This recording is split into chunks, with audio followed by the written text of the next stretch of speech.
In the heart of West Africa, where the river flows, lies a land of beauty where the baobab grows. But beneath the surface, a shadow does creep, corruption's dark hand making the people weep. From Banjul's streets to the rural plains, the whispers of deceit bring endless pains. Promises made, but seldom kept, in the halls of power integrity slept. Leaders rise with visions grand, yet greed and power take command. The rich grow richer, the poor remain, caught in a cycle of endless pain.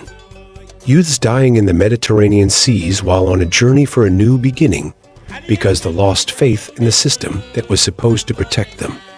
The rest of the youthful population that stays are forced to deal with poverty, hospitals in deplorable conditions, schools with neither good teachers nor equipped labs, rising unemployment rates, drug addiction, pregnant women living in constant fear for their lives, for they do not know if they will live to see the faces of the beautiful babies they carry in their stomach for 9 months.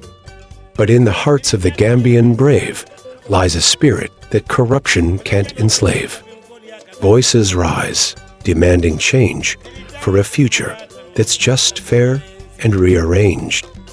I am hopeful that law and order will be back again, and the beautiful people of the Gambia will smile once again. Hi guys, welcome back to another episode of the Better Gambia series. I am very happy to be back here today for a quick but very important discussion on some of the issues that we continue to face as a country and ways that we can mitigate them to improve the living conditions of our people. So similar to the previous episodes, I'll be sharing my opinions based on the data available to me. Now, I hope you're not getting too excited by the word data, because I'll be referencing data from both the formal and the informal sector as well. By informal, I mean data from our usual chit chats, sunu waxtane koñi, campaign, and the other things that we will talk about, behind closed doors. Why it's okay if you don't agree with everything that we'll be talking about here today. So the only help that I need from you is please leave me a comment on the things that you disagree with and other things that you believe we should have covered but failed to cover into this topic.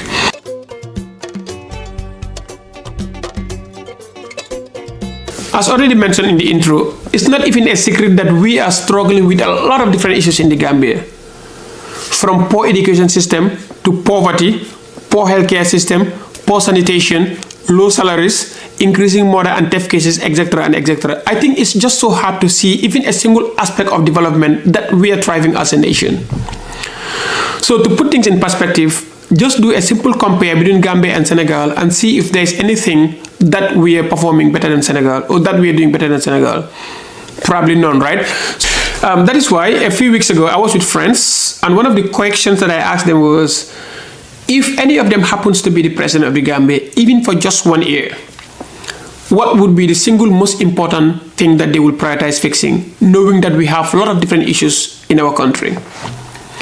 So, at first they were jumping from, healthcare system, others saying education. We were like, brainstorming on a lot of different ideas.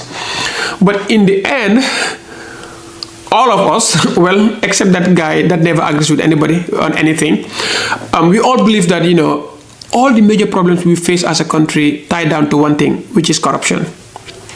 Corruption. And guess what? Corruption is not the most expensive thing to fix compared to the rest of the items I just mentioned. Yes, it's true that we are a poor nation, and it's even truer that we don't have natural resources like other African countries. But aren't we making the situation even worse for ourselves if most of the public service officers leave their offices every single day with tons of money for their families? Everything stolen from the national coffers. So you see, by fixing corruption alone leaves us with more money to fix the healthcare system, more money to fix the education system, but more money to fix every single aspect of development that we are struggling with as a nation. And if you're still wondering whether our country is corrupt or not, let's take a look at our current score in the Corruption Perception Index, that is the CPI. So Corruption Perception Index is the most widely used metrics when it comes to ranking global corruption. And it ranks countries based on how corrupt people perceived their public sector to be. And it uses data from very reliable sources collected by very reputable institutions like the World Bank, the Economic Forum, and other reputable groups. So from this data, you can see that the Gambia has a score of 38 out of 100 possible points. Now, what this means is a country with a score of 100 would be the least corrupt country in the world. I think that's not possible, but the closer it is to 100, the better it is in terms of corruption, right? So Gambia currently sits at 38, which is so low. But also you can see we are ranked 98 out of 180 countries. So we are ranked 98th position out of 180 countries. So if you look at the top right of this data, I put two boxes, right? A red box and then a blue box. So the red box would indicate what our scores were during the time of Jammeh, starting from 2012 all the way to 2016. And the blue box will be the score for Adama Barrow starting from 2017 to 2024. So you can see, starting with Jammeh's era, it was really bad because we were somewhere in the 28 score, right? Our score was somewhere in the 28 mark. And then in 2017, there was a big jump to 32, and it even got better in 2018 to 38. But you can see from 2018 up to date, our score hasn't moved an inch. It's been just stagnant at 38. But mind you, this metric is based on people's perception of how corrupt the public sector is. Think about the word perception, meaning it's based on how people perceive corruption in the public sector. Now, what this would mean is that if there was a way to more accurately determine corruption in every single government offices, then our score might have been even worse. Now, let's take a look at Afrobarometer. So, as per the data published on March of 2023, it says that most Gambians believe that the government is not doing a good job when it comes to fighting corruption. And you want to know why? Here is why. The key findings from this Afrobarometer report says that more than 3/4, that's like 77% of Gambians, believe that the overall level of corruption in the Gambia has increased. That is in the past year. And now it's saying that more than twice the proportion recorded in 2018. That is like 32% increase, which is bad. And you know what is even crazy? So the second statement from the second bullet point says, among key public institutions, the office of the presidency, think about it, the office of the presidency, the police, that is the law enforcers, and the members of parliament, the lawmakers, are most widely perceived as corrupt. If these three offices are perceived by Gambians to be the most corrupt offices in the country, then who should we expect to fight corruption for us? I think we definitely have a long way to go. So yes, there is definitely corruption in the Gambia. And this is not me making any accusations. I am only sharing what data is telling us. Unfortunately, we cannot agree with data, right? But before going too deep into corruption, how about we take a look at where our income is coming from to begin with? So that is captured in the GDP, gross domestic product.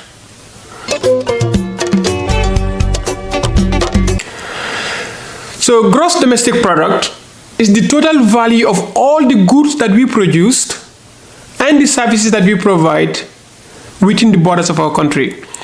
Now, because Gambia is not a manufacturing country, our discussion will be centered on the services that we provide and the money that comes from those services. So the GDP of the Gambia throughout our history has been based on three major contributors. Mooy xaalis si dëkk bi mu ngi jógee from three major contributors. Now the first one is the service sector. Now service sector would include tourism, trade, transportation, communication, together with all other non-manufacturing services that the country provides. So that is the service sector. So the second contributor is what? Agriculture. Now some of us that have been to high schools in the Gambia, we know from a very long time that agriculture is the backbone of the economy of the Gambia. So yes, agriculture is the second most important contributor to our GDP. And finally is the industry, which is a very minor contributor compared to the service sector and agriculture. So looking at this data from Statista, it shows that the service sector, which is the number one contributor, and agriculture have maintained the same proportion of the GDP for the past 10 years. Now, if you look at it from 2013 to 2023, the service sector is maintaining an average of 53% of the GDP every year, while agriculture is maintaining an average of 22% of the GDP every year. So, man, I'm not an economist. While I xam GDP mooy, sometimes that they am adding a hamne, even though these are the major contributors to our economy, but they am adding a hamne this year, let's say agriculture dafa du baax. So okay, agriculture doesn't bad, but there were some improvement in the service sector. That's why service sector be contribution be dipped up a little bit, or agriculture, moving up, service sector come not, not down, right? But looking at this, it seems like the contribution has been very much, the same every year. So especially adding a hamne, government means improvement in agriculture and others. Then they expect, okay, this year probably agriculture is gonna go up because probably there has been some improvement. The government has brought this, the government has done this, or there has been some improvement in the service sector as well.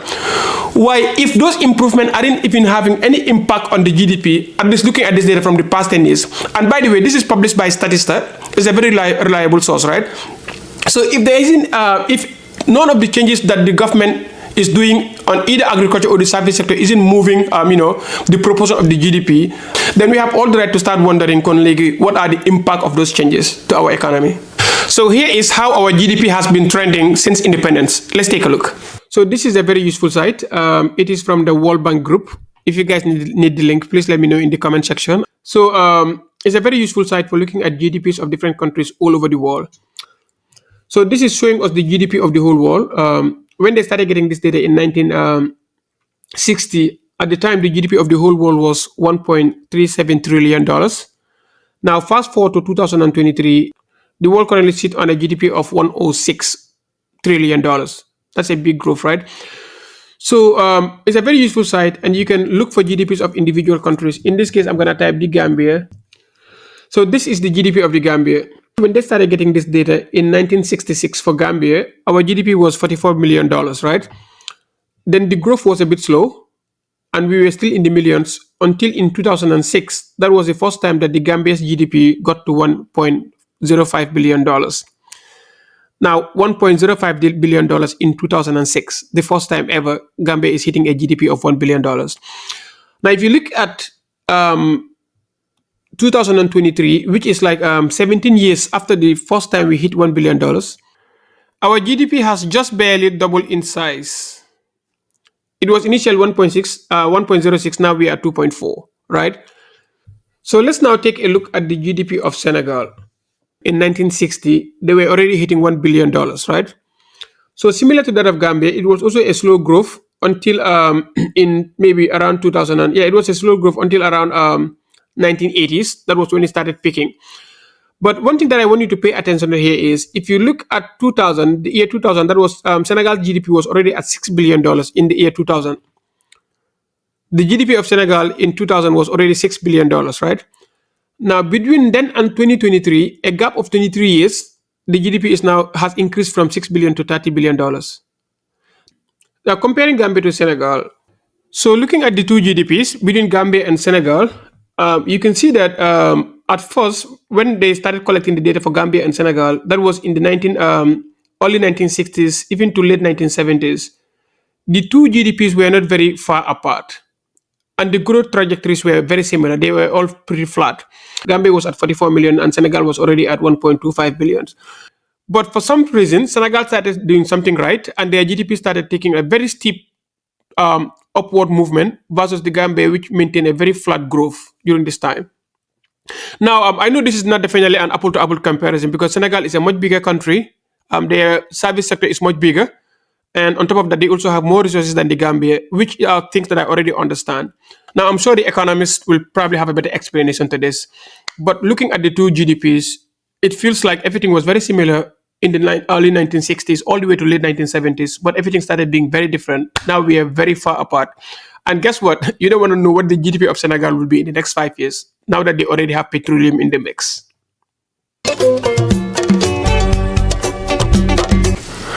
So after knowing that the main contributor to our GDP is the service sector, the question now becomes, how much of the money generated in the service sector gets to the government coffers? That is the question that every Gambian is asking. Now you see, as Gambians, for the most part, we don't have an issue or we don't have problems admitting that there is a lot of corruption in the country. The country is corrupt. Now the problem we have is, who exactly is corrupt? That is the question that we don't even know. Because sometimes just see somebody, corrupt. Just try to talk to them for a few minutes. If they start explaining stories, believe me, you leave the conversation saying then, oh my God, I never knew this guy was this clean. That Because we know how to talk. Didn't wax nekk suñ problem bi, right? They will talk you out of every single thing you thought about them. So you leave the conversation feeling so guilty that, oh my God, ndeke kii moom lu ma ko doon tuumaat yëpp moom laalu si dara moom daal moo gën a seet ñëpp. And I guess in some cases too, the only time corruption matters to us is when our family members are not involved. So that is the only time corruption matters to us. Mun nañoo toog di wax corruption yi diw fekkee ku la gën a jigéen sax is very corrupt, is doing all kind of corrupt act in the government. Waaye boobu noonu doo ko dee bëgg a gis. The only thing that you care about is the corrupt practices of other people. So loolu moo tax comme fighting corruption is going to be really, really hard in our country. So yes, ñun agree that the country is corrupt. And dama dee foog ne tam in some cases, it's true that people pretend not to know who the corrupt people are. Because dama dee foog ne obviously soo dikkee si kër sa uncle nga dëkkaa sa uncle muy am salary of $10,000 every single day mu ngi génne dépasse $1,000 $2,000. Obviously common sense will tell you that this guy is corrupt, just that we don't want to admit it, right? So we know who they are, just that we are very good at pretending, right? Waaye dama dee foog ne sometimes ñun suñu boppam ñoo xamul what corruption is. So corruption is always a result of unchecked power bestowed on people. Now, unchecked power, right? So this would definitely include financial embezzlement, because ni ko su amee like, dominion over the national resources. Also amee like ni ko su amee power to decide the fate of our national resources. Mun na def lu ko neex, right? They have those unchecked powers, and that's very common in the Gambia. So definitely yes. So those unchecked powers more constitute what corruption is. So financial embezzlement is one of them, but corruption goes deeper than that. Corruption takes multiple shapes and forms, and we will discuss some of those forms in today's discussion.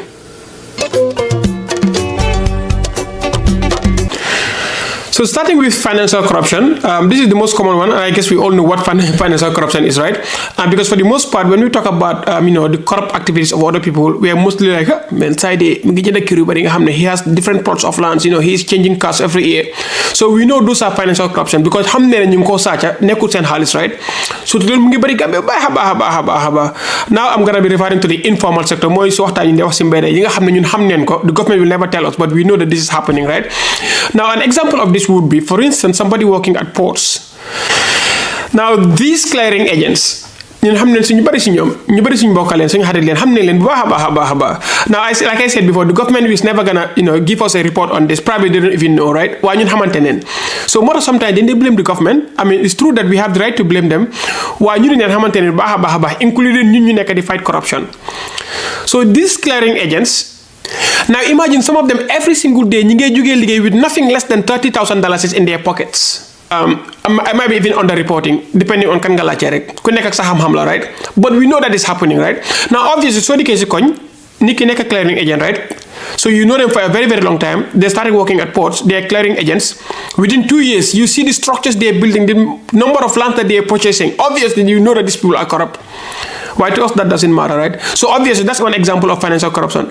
Them na banga xamne sa legi Gambians for the most part so not offer ligay, even let's say State House or offer them ligay at the University of the Gambia, or you offer them job everywhere else. You know what they tell you? In the sense salary amun machat. So people value machat more than salary. Yeah, because salary is constant, it's fixed. You know how much you're getting, right? But that doesn't give you wealth. So wealth is nga nek di am xaliss bu nga xamne dafa ñew left right center do xam sa raka mo jogi. So ñun those are the kind of jobs we want. So the example I gave is just one of the many financial embezzlements that happen in our service sector. Now this is for ports, custom, between like clearing agents and the custom officers, obviously, because clearing agents, they cannot act on their own, right? Like I guess like a clearing agent, you get like every day $50,000. The custom officer is gonna get their cuts, right? Now think about that custom officer working with 10 clearing agents, getting cuts from each of them. So that's why they reach at the same time. So like I said, so you offer a job. Even as a director of something, director of higher education, for instance, somebody else get a job as a clearing agent. I think once I in the position of, Masala Halis, obviously I'll take the clearing agent. It's not a nice job. You don't put on ties, no suits, nothing. Why? Some possible they're gonna face, right? So the example that I gave is just one of the many examples. Like this is sports. Think about DRE. Think about other offices in the Gambia. Many of them, the same thing more can happen. Another example that I want to give is people being corrupt in their responsibilities. Like you're a government worker hired by the government to do a job, and then assign a secretary, right? So in the ideal world, obviously, secretary is like, they're hired to do a certain job. But obviously, tangal T, the job T's boss, but it's not part of his responsibilities. But you know what is happening? Go to any of these big men offices. Send secretary, you marse, you tangalal T, send every single thing top roll. That is corruption. Why correct? So another example is in a place they give you the responsibility to hire qualified people to come work for the government. Why you use your powers? Now I do understand that sometimes referral can make sense because that's all over the world. Obviously, come in a place to hire. How much hire because people are applying. So obviously, I cannot just judge people based on their credentials because people can perform so good in classes, but that doesn't mean that they can do the job that I want them to do for me. So obviously, you know what? I have this person. He is not just academically good, but he is so good in a lot of other things. So I would rather take those people, knowing that they already meet the academic criteria, but on top of that, they have other things that they are bringing to the job. Then yes. That I wouldn't call it corrupt, right? What we typically do is we hire people just because you know what? Kimoy do, academic qualification 0. He doesn't care, we don't care. So you see, now we are being corrupt in performing our responsibility, right? Now let's bring it a bit closer. Like you nekk ci diaspora bi, for the most part we're here blaming people. We blame the Gambian government on how corrupt they are. We blame the police officers, we blame customs, we blame everybody for being corrupt. And in some cases, yes, we are right that they're corrupt. But do we know that we might even be more corrupt than them, right? Now think about it. You're here in the diaspora, let's say living in the UK, trying to ship 10 cars to the Gambia every single year, 10 cars, right? Now these cars, you don't send them straight to the Gambia Port Authority. You don't send them to Gambia, you send them to Senegal because probably it's faster, right? It's faster, it's cheaper. Let's say it's cheaper. But you know what happens? Gambia, when they come to the border, you call due. So when it gets there, the money that you were supposed to pay for these cars to be cleared to enter the Gambia, you don't pay it all. You call due, nga bribe and pay a lesser amount of money just so that all your cars can get to the Gambia at a cheaper cost. But we don't think that's corruption, right? Now, on top of that, too, do you know what gets into these vehicles? Most of the time, semesters they're sending cars or they're sending containers to the Gambia with guns in them. Why those same guns? So, when you say Murainit, Gambia League or to Gambia, but those guns are from us. Why didn't they buy hell, right? This is how we are contributing. We are putting guns in those containers. In Gambia, for the longest time, when you do not Gambia, almost like when you get Gambia, the sound of a gun, I haven't even heard the sound of a gun my entire life living in the Gambia.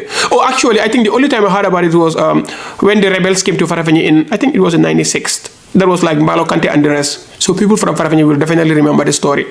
So that was the first time I heard the sound of a gun. And the last time ever. While guns are everywhere in the Gambia. I do understand that I'm not also like, illegally import guns. Why new semesters? Why are we doing it? These are the people who complain about the Gambia every single instance. Now let's add one more thing for the semesters. You went to the Gambia, let's say January or December, went with a very nice car, let's say Mercedes-Benz, very nice cars. So you want your younger brothers to feel that so you give them your cars, even without driver's license. They're on the street killing people. But you don't think that's corrupt. That's corrupt. You're being corrupt, right? But you just want to make them feel big, So they're killing people on the street, but you're doing anything wrong. That is corrupt. Yes, you're being corrupt. So you get this stunt every single day. You get stunts in bed. You make donuts, those kind of stunts, right? You get stunt, you get rainity every single time, and we don't even feel that we are part of the problem that we're fighting so hard every single day. So you're so funny at that moment. You see but we are better at judging people when we are outside. So it's corruption. These corrupt acts.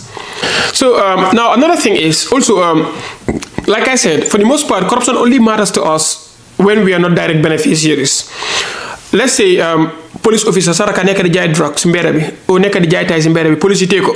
The first thing you do is I know a lot of people in the Gambia, let me just pick up my phone and call. So you pick up your phone, make a phone call to do something. Hey, so man la diw suma raka ngeen té légui ni waaw bayil len mako suñu mëna waxtaan ak mom. That's it.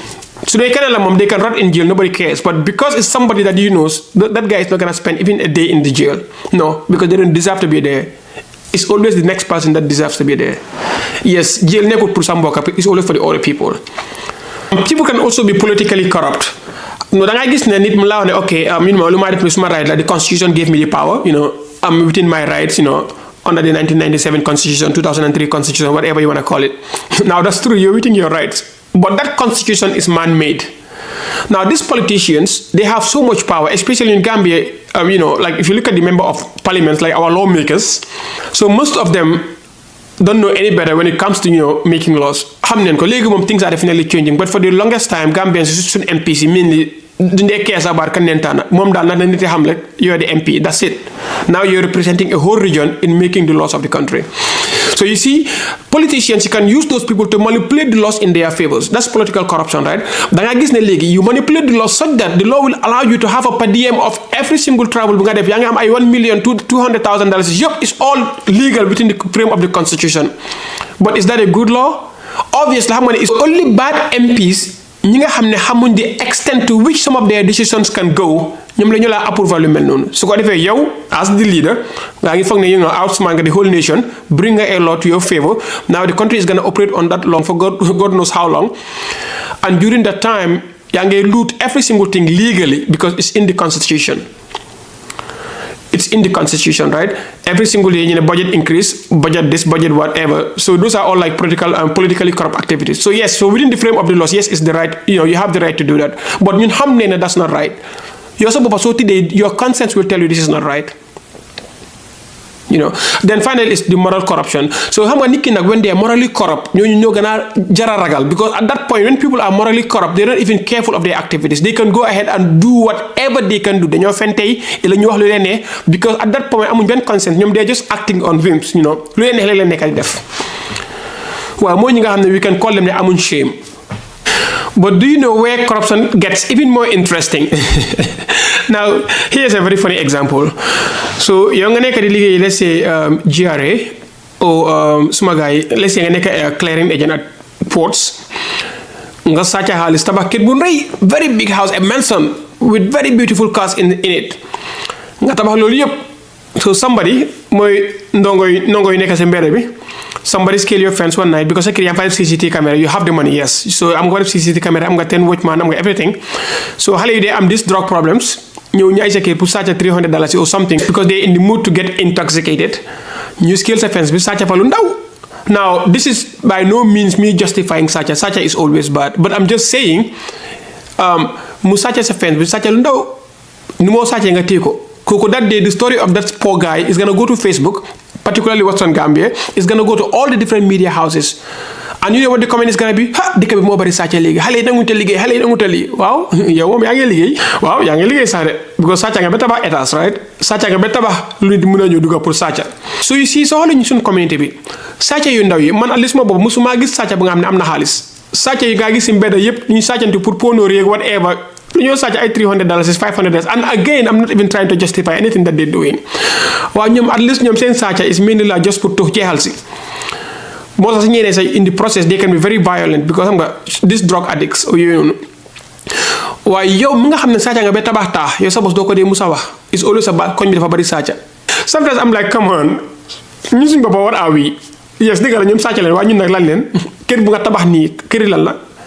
Ban halis moko tabax hané ko halis Sacha. So it's the same, right? So this is where it gets so funny. Another example is nga nek di drive ci traffic bi.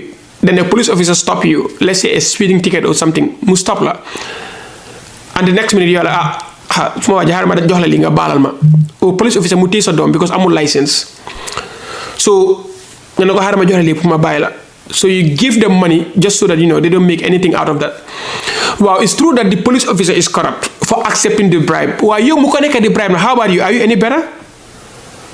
Are you any better than the police officer? So you see, we can all agree that the police officer is corrupt. Yes, I agree 100% the police officer is corrupt. But are you any better? Because you connect the offer halis pour balala. So corruption if you go because this is in us. Why do they have salute is corrupt? So financial embezzlement is just one aspect of it. But there are so many other forms that corruption can take. Well, man, I'm not any cleaner. Probably I'm doing it. I'm not here pretending to be cleaner than anybody. I'm just saying how we are as a nation. And to fix financial corruption, all of this has to change. Not just the government, all of us have to change. So with all these many corrupt practices happening in our public sector, how do we expect to have any money left to fix the education system, How do we expect to have any money left to fix the healthcare system? But how do we expect to have any money left to fix any of the problems that we continue to face in our country? And obviously, with the country's GDP heavily dependent on the service sector, then it's very clear that Gambia them, right? Gambia them, but it's very clear unless we change our ways. Because in our resources, we do not have natural resources. All we have is the service sector, agriculture, and the industry. So the service sector is where the bulk of our money is coming from. Why you get embezzle every single thing, just a fraction of it gets to the government.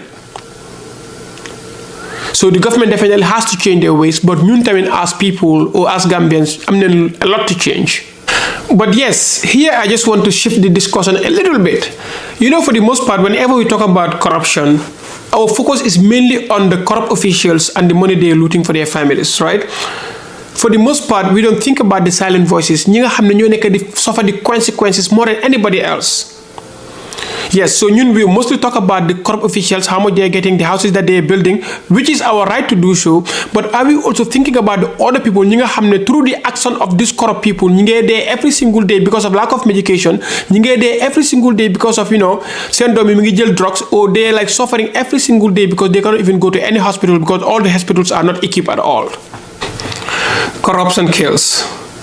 Do we know that our parents are crying every single day because of the corrupt activities of our brothers? Now, probably our brothers aren't even thinking of it the same way. Now, just think about it. An example. You are a custom officer stationed at the Amdalai border. Senegal with tons of drugs inside the car, in the vehicle. Mu bribe with $50,000. To you, that's like the biggest money you've ever had. That's a lot of money. It's going to change your life and everything else. So this guy entered the Gambia with that drug. Mom, at least him being a drug dealer, knows exactly what he is doing. While you not doing your job, not inspecting that vehicle, not knowing what is in there, or maybe intentionally just letting things go. Drug Gambia, kids are using it every single day. Parents are crying because their kids are dying on the streets every single day, and you are one of those that will be on Facebook or complaining about corruption in the Gambia. So they're using these drugs, Gina Bass, ecstasy, Gao, I don't know, with all these many names. They're using it, but these drugs, even though the drugs dealers no connected to smuggle to the Gambia, while you're telling me as the custom officer, or you among the responsibility to stop this from entering the country, and you did not do that, either you're the president or you're like somebody, taxed to be doing that job and you didn't do it, you're also like equally contributing to all the drug mess that we're having in our country. So $50,000 is warna tax nga buy drug muy duga ci dëkk bi di ray doomi jamburi left right center every single day yang ci kaw la bi te nelaw you and your kids te drug sa doomi sa diko la. So yes, so we have a responsibility in this. Hale suñ dé because of drug, we have to also ask ourselves, why did we let that drug enter the country? Yes, knowing fully that lu nekkon ci biir is illegal. Or nga nekk police officer ñu té drug o nga xamé drug dealer ñu té ko té nga bay ko elik. Now he's back on the street again selling drugs to the kids. Now, when we talk about the drug problem in the Gambia, it's so unfortunate. Why are facing a problem today? You can complain, we all know about it. How is it possible that the same drug dealer every single day you go teach? Why? Because don't go buy on, right? Don't go take nga buy ko elite ko gana elek buy ko gana wari elek. So it's also a business because each time so go take you get something from it. Feke don't go take ben ayon, probably just gonna get one time commission. But so go take 1,000 times, each time go take ko 50,000, each time go take ko 100,000. So you're also getting rich in the process. So mota cross on the figure again. But how can you sleep knowing fully that you hale you nekk di dess mbedam ñu jamante paka because of drugs? You rent because of drugs, you have a hand in it. How do you sleep knowing all of that in your head? If you just take a look, most of the problems we are facing in our country is all tied down to this corruption. So if you talk about the drug problems, where is the drug coming from? It's getting to the country through corrupt or illegal means, right? So stop corruption and then no drug enters the country. So you see, just by stopping corruption alone, we don't have any drugs issues because then no drug is going to enter the country, right? That's number one. Now the thief-free, it's the same because communities, if they are like addicted to something and they cannot get it because they poor, you correct. So obviously they're going to resort to stealing. So again, addiction from the starting more, you introduce drugs. Like I said before, the GDP is very, very important. But in this instance, this drug issue for now, we're gonna focus on because most of the kids are just losing their minds because of this. Again, because of corruption, people are dying while doing their jobs every single day. An example of this would be, let's say, people dying every single time at Nawek because of electrocution. And you know what is funny? Whenever these incidents happen, they will give a report. And you know what the report says? This is what we got so far, but investigations are still ongoing. Wow, investigations are still ongoing. All I say is inna lillahi wa inna ilayhi rajiun. That's the end, because they do all of that just to divert the attention of the public. Because people are gonna talk about it for 1 year, 2 years. They're done with it. Then life goes on. It's always about who's gonna be the next victim. So another example is you are somebody that has the means, struggle and gone to the Gambia. Now this gun kills. It doesn't matter how many people, either 1 or 2 people. So you see, now sometimes when people smuggle guns illegally to the country, you know what they used to justify it? It's good to have guns. Now if everybody feels the same way, they will be gone all over the country. So again, you come and say shoot and right? Now I agree that safe. That's even correct. But why do you think why do you think they need to have guns? Most of the time, guns is how we even taking care of them the way we should. Right? So they can be making but we are introducing some new problems and the gun issue is one of them. So now the question is, every single day, shouldn't that be enough motivation to stop us from doing some of these things? But let's get it through the legal ways. So why so long as we are not doing that, each time always we are contributing to it. What makes fighting corruption difficult in the Gambia is that it's not only the individuals that are corrupt, it's the entire system that is so corrupt and very infectious. Now let me explain. Have you all wondered why is it that each time we identify somebody and convince ourselves that this guy is going to be a good fit in the system, he's going to bring us all the changes we've been yearning for, it always ends with disappointment? Have you wondered why? All of these people cannot be bad. Something must be in the system that is corrupting these people. That's why I say the system itself is very infectious. So to me, this could be either one of 3 things. A, they've been corrupt their entire lives but never had the opportunity to manifest it. So you know how good we are when it comes to hiding our true selves. B, they're afraid of losing their jobs after tasting all the benefits that comes with a government job. And C, probably they're getting implicated earlier on to the point that it has now become unsafe to lose their jobs or to ditch the rest of their groups. So you tend to agree with everything that they do. To be honest, sometimes I look at myself and say, you know what? I think I am just so lucky not to be working for the government of the Gambia. Because the story would have been the same or even worse. I don't know. I might have been even worse than the people that we're currently blaming. I don't know, right? I don't think anybody can escape this system of corruption. Because if you work in a system that lacks accountability, and you being a person that lacks integrity, then what would stop you from taking advantage of the opportunity to becoming an overnight millionaire? So that is the system we have in place. That's why I say the system itself is corrupt. Based on that, I think our best bet will be to go for a top-bottom approach. Changes start from the very, very top. All these departments, especially the money-generating departments, need to be headed by people with the right qualifications. And not just one department, all of the departments at once, I mean. Because if you bring in just one person, then it's easier for people that work under him to fight him. But if you have many, many departments headed by level-headed individuals, well qualified, then obviously I think then it's going to be difficult for the whole nation to fight all of those people. This might look expensive at first, but it will be worth it in the end, especially if they're able to curb financial embezzlement. So that's what I believe we should start with, a top-bottom approach, having a lot of different qualified people leading all these many institutions. And by qualified, I don't just mean academic credentials. So this should be people with high moral standards, people that have done it before. Another thing I believe we should start looking into is how do we reduce the number of cash dealings? We deal with a lot of cash. Like they always say, Hali Saitanella, people are seeing tons of money every single day in their offices. And money can be very, very tempting. And also I think, because the root cause of corruption is mainly bad salaries. I know salaries are very low in the Gambia. And I think because of the same low salaries, it's even hard to attract talents. Because no matter who you employ, if they have something better, they leave, right? So make the salaries competitive but sustainable. I know it might be expensive at first, but believe me, it will be worth it. Finally, and perhaps the most important thing that we should do is start implementing the corruption laws. Now, if you're wondering whether we have anti-corruption laws, yes, we do. Now, the latest one was around December of 2023 when the National Assembly passed the anti-corruption bill. So when that happened, many people thought things were going to change. But what has changed between then and now?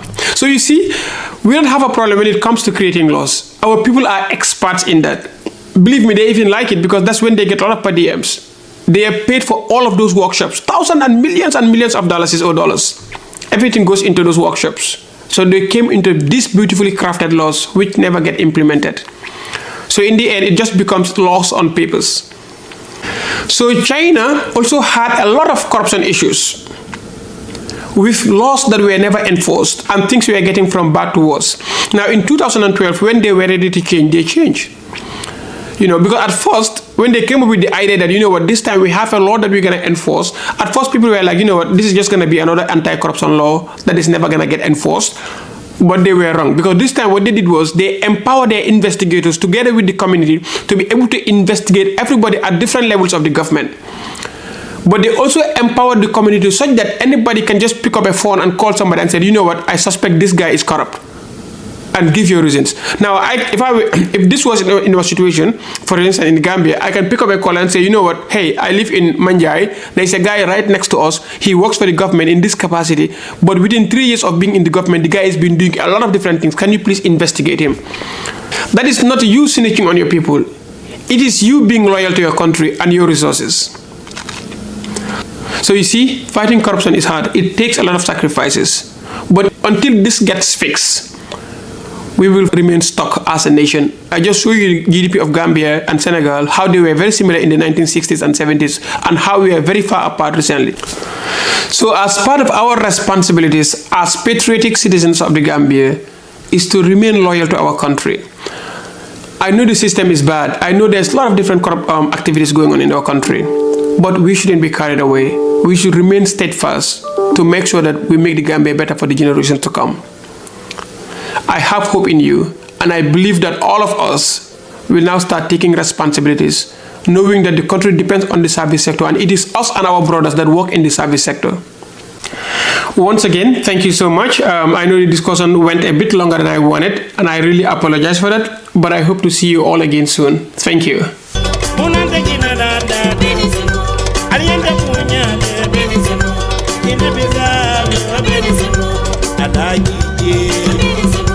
I like it,